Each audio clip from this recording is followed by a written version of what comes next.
राधे राधे दोस्तों। आज की हमारी कहानी है सच की आंधी। अगर इस घर का माल सिर्फ बड़े बेटे का बन जाए तो फिर इस परिवार की इज्जत और रिश्ते की रक्षा का जिम्मा भी उसी का होना चाहिए। आज के बाद मुझसे कोई उम्मीद मत रखना। सबकी नज़रें रचना पर थी। उसकी आंखों में आग थी और सामने चारपाई पर बैठे ससुर रघुवर प्रसाद का चेहरा सफ़ेद पड़ चुका था। लेकिन रचना रुकी नहीं। जिस बहू ने इस घर को अपना समझा उसके पति को आपने पराया बना दिया। अब देखते हैं यह घर कितने दिन टिकता है। यह कहकर वह अंदर चली गई। पीछे खड़े उसके पति अजय का सिर शर्म से झुक गया। 3 घंटे पहले तक घर में खुशी का माहौल था। गांव के तहसीलदार और रजिस्ट्री वाले आए हुए थे। सबको बताया जा रहा था कि रघुवर प्रसाद ने अपनी 8 बीघा जमीन अच्छी जमीन की और पुरानी हवेली का मालिकाना हक बड़े बेटे विजय के नाम कर दिया है। जेठानी सुधा के चेहरे पर ऐसी चमक थी जैसे उसने पूरी दुनिया जीत ली हो। रचना रसोई में चुपचाप चाय बना रही थी। उसे पूरा यकीन था कि संपत्ति दोनों बेटों में बराबर बटेगी। आखिर अजय भी तो उस परिवार का बेटा था। जब उसने बाहर आकर कागजात देखे तो उसके पैरों तले जमीन खिसक गई। अजय भी वहां खड़ा था पर वह चुप रहा। रचना ने धीरे से पूछा, तुम्हें पहले से पता था? अजय ने नजरें चुराते हुए कहा, हाँ, दादी ने कुछ दिन पहले बता दिया था। रचना को सबसे ज्यादा दर्द इसी बात का हुआ कि उसके पति ने यह राज छुपाया था। शाम को सुधा पूरे घर में ऐसे घूम रही थी जैसे अब वही इस घर की मालकिन बन गई हो। हर बात पर ताने दे रही थी। कुछ लोग चाहे कितनी सेवा कर ले, मालिक वही बनता है जिसके भाग्य में लिखा हो। रचना समझ गई थी कि उसका ताना उसी को दिया जा रहा है। उसने चुप रहना बेहतर समझा। लेकिन रात को जब उसने देखा कि रघुवर प्रसाद और विजय बैठकर हवेली बेचने की योजना बना रहे हैं, तब उसके सब्र का बांध टूट गया। उसे याद आने लगा कि पिछले 6 साल से अजय कितनी बार अपनी नौकरी से छुट्टी लेकर पिताजी की खेती और परिवार की देखभाल करता रहा। कितनी बार उसने अपनी ज़रूरतें दबाकर इस घर के लिए पैसे जुटाए। रात भर रचना सो नहीं पाई। उसे लग रहा था कि कुछ गड़बड़ है। अगर बंटवारा करना ही था तो दोनों बेटों में बराबर क्यों नहीं किया? तभी उसे एक बात याद आई। कुछ महीने पहले उसने सुधा को फ़ोन पर किसी से बात करते सुना था। बस कागजात हमारे नाम हो जाएं, फिर सब अपने हिसाब से सुलटाएंगे। उस समय उसने ध्यान नहीं दिया था कि आज वही शब्द उसके कानों में गूंज रहे थे। रचना से उसने उसी रात फैसला कर लिया। अब वह सच निकाल कर रहेगी, चाहे घर की नींव ही हिल जाए। सुबह होते ही रचना उठी। सुधा आंगन में चाय पी रही थी। चेहरे पर घमंड साफ झलक रहा था। रचना चुपचाप निकल रही थी तो सुधा मुस्कुराई। किस्मत से लड़ने वालों को अक्सर मुंह की खानी पड़ती है।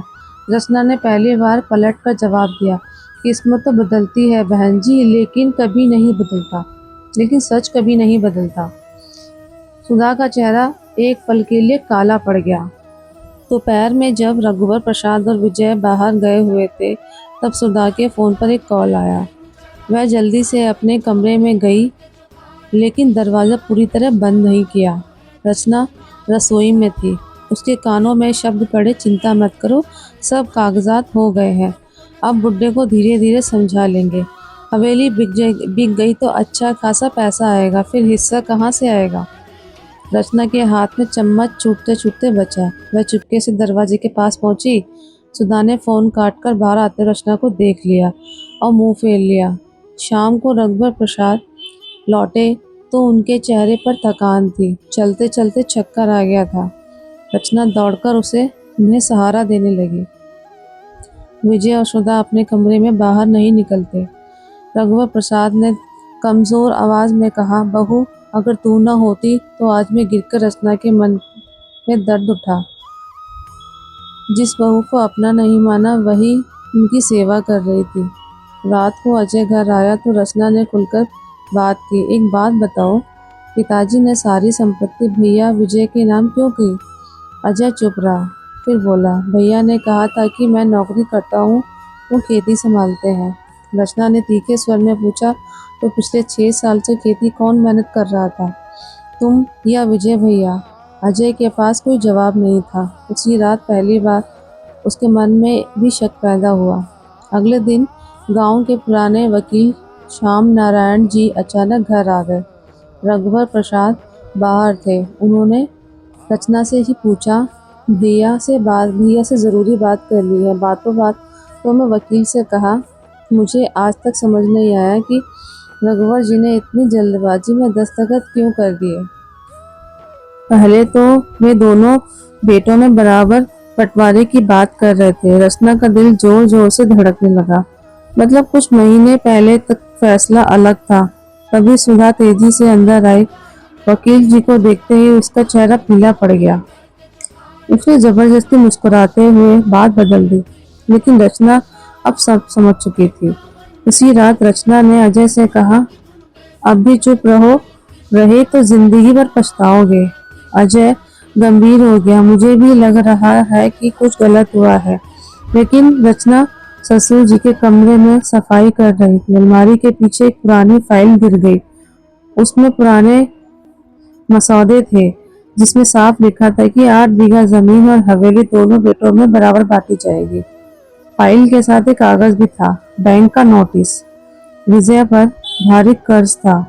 अब तस्वीर पूरी तरह साफ हो गई थी। शाम को रचना ने चुपचाप फाइल रघुवर प्रसाद के सामने रख दी। उसके चेहरे का रंग उड़ गया, आंसू भर आए। उन्होंने कबूल किया, बहू मुझसे बड़ी गलती हो गई। विजय और सुधा ने कर्ज का बहाना बनाकर मुझे बहका लिया। कहा था कि बाद में बंटवारा कर देंगे। तभी आंगन में शोर हुआ। एक साहूकार जोर जोर से पैसे मांग रहा था। पूरा गांव इकट्ठा हो गया। अब कब तक टालोगे विजय? जमीन और हवेली बिकते ही पैसे देंगे। पूरे गांव को पता है रघुवर प्रसाद पत्थर हो गए हैं। उन्होंने गुस्से से विजय की तरफ देखा। क्या यह सच है? विजय और सुधा चुप। आगे बढ़ी रचना। अगर कर्ज था तो परिवार मिलकर उतारता, लेकिन आपने पिताजी को धोखा देकर अजय का हक छीन लिया। अजय भी बोला, भैया मैं दुश्मन नहीं था, एक बार कहकर देखते तो हम साथ मिलकर लड़ते। रघुवर प्रसाद कांपती आवाज में बोले, जिस फैसले ने मेरे घर को तोड़ा है वह फैसला आज खत्म। अगले दिन उन्होंने वकील के पास जाकर कानूनी प्रक्रिया शुरू कर दी। परिवार की सहमति से संपत्ति का फिर से बराबर बंटवारा हुआ। रघुवर प्रसाद ने विजय सुधा से साफ कहा, हिस्सा मिलेगा, लेकिन कर्ज तुम खुद चुकाओगे। दूसरों के कंधे पर बोझ नहीं डाला जाता। कुछ महीने बाद विजय ने अपनी गलतियां सुधारनी शुरू की, लेकिन लालच की आग ने रिश्ते को जला दिया था। एक शाम जब पूरा परिवार इकट्ठा था, रघुवर प्रसाद ने रचना की तरफ देखा। इस घर को बचाने का काम मेरे बेटे ने नहीं, मेरी बहू ने किया। अगर तू चुप रहती तो आज मेरा परिवार बिखर चुका होता। रचना मुस्कुराई। बाबूजी, अब मुझे इस घर में रहना मुश्किल है। धोखे का घर मुझे बहुत सुना लगता है।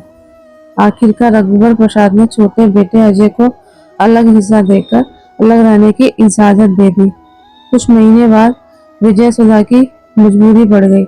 वह रघुवर प्रसाद को भी अकेला छोड़कर शहर चले गए। जब रचना को पता चला तो मन ही मन बोली, बुरे कर्मों का बुरा नतीजा जरूर आता है। जो हक से छीना जाता है वह ज्यादा दिन तक नहीं टिकता, और जो लोग लालच में अपने रिश्ते को तोड़ते हैं उन्हें एक न एक दिन अपने कर्मों का हिसाब देना ही पड़ता है।